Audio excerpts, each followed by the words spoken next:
afternoon. Good.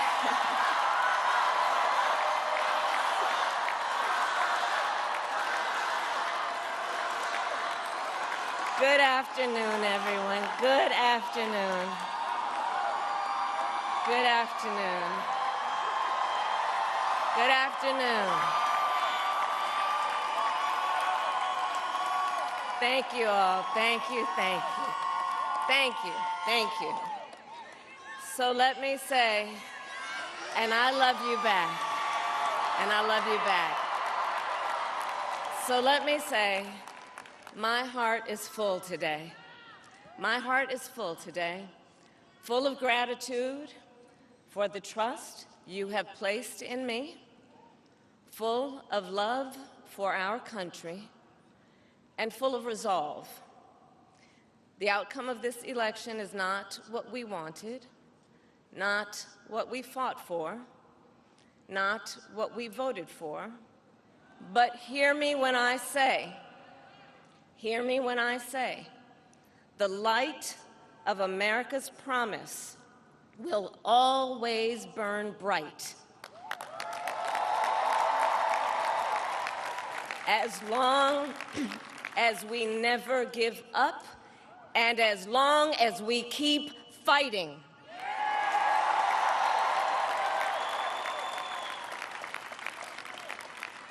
To my beloved Doug and our family, I love you so very much. To President Biden and Dr. Biden, thank you for your faith and support. To Governor Walz and the Walz family, I know your service to our nation will continue. And to my extraordinary team, to the volunteers who gave so much of themselves, to the poll workers and the local election officials, I thank you all. Look, I am so proud of the race we ran, and the way we ran it, over the 107 days of this campaign. We have been intentional about building community and building coalitions, bringing people together from every walk of life and background, united by love of country with enthusiasm and joy in our fight for America's future. And we did it with the knowledge that we all have so much more in common than what separates us. Now, I know folks are feeling and experiencing a range of emotions right now. I get it. But we must accept the results of this election. Earlier today, I spoke with President-elect Trump and congratulated him on his victory.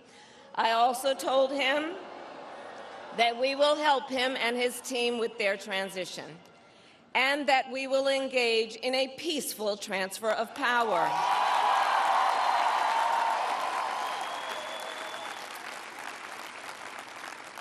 A fundamental principle of American democracy is that when we lose an election, we accept the results. That principle, as much as any other, distinguishes democracy from monarchy or tyranny. And anyone who seeks the public trust must honor it. At the same time, in our nation, we owe loyalty not to a president or a party, but to the Constitution of the United States.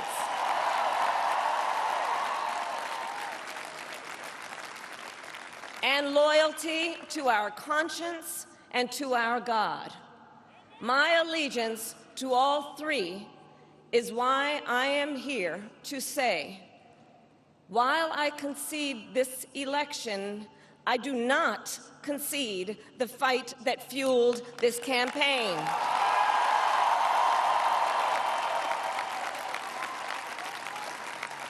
The fight for freedom, for opportunity, for fairness, and the dignity of all people.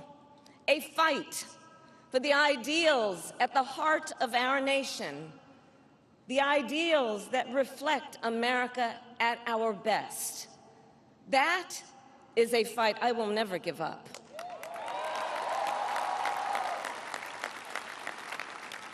I will never give up the fight for a future where Americans can pursue their dreams, ambitions, and aspirations, where the women of America have the freedom to make decisions about their own body and not have their government telling them what to do.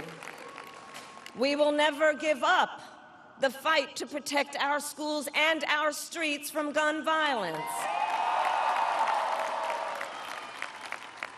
And America, we will never give up the fight for our democracy, for the rule of law, for equal justice, and for the sacred idea that every one of us, no matter who we are or where we start out, has certain fundamental rights and freedoms that must be respected and upheld.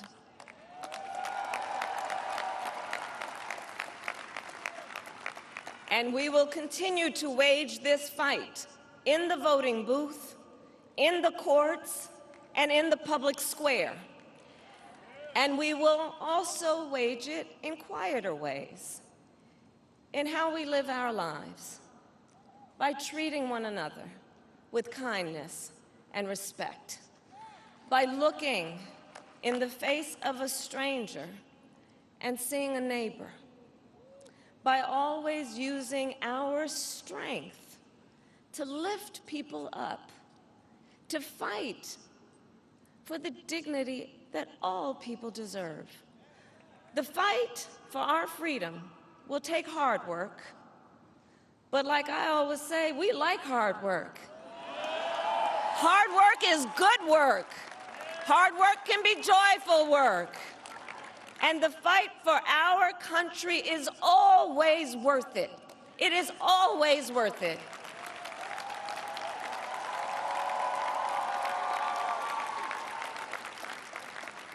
To the young people who are watching, it is,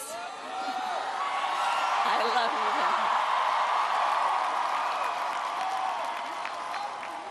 you. To the young people who are watching, it is okay to feel sad and disappointed, but please know it's going to be okay. On the campaign, I would often say, when we fight, we win. But here's the thing. Sometimes the fight takes a while. That doesn't mean we won't win. That doesn't mean we won't win. The important thing is don't ever give up. Don't ever give up. Don't ever stop trying to make the world a better place. You have power. You have power. And don't you ever listen when anyone tells you something is impossible because it has never been done before.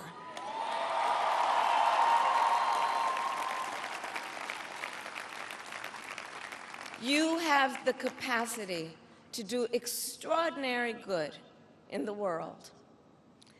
And so to everyone who is watching, do not despair. This is not a time to throw up our hands.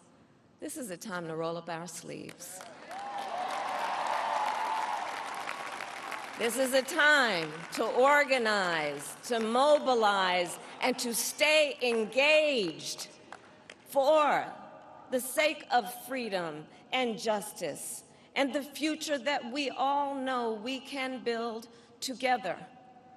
Look, many of you know I started out as a prosecutor, and throughout my career, I saw people at some of the worst times in their lives, people who had suffered great harm and great pain, and yet found within themselves the strength and the courage and the resolve to take the stand, to take a stand, to fight for justice, to fight for themselves, to fight for others.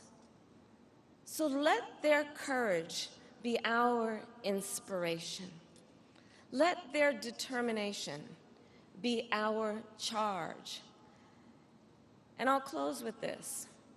There's an adage an historian once called a law of history, true of every society across the ages.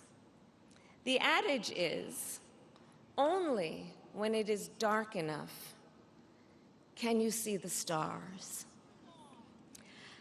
I know many people feel like we are entering a dark time, but for the benefit of us all, I hope that is not the case.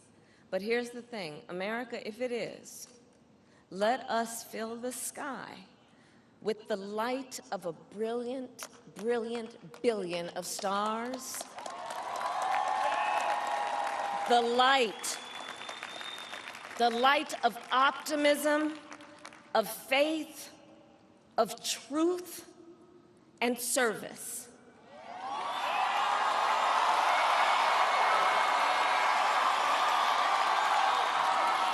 HU.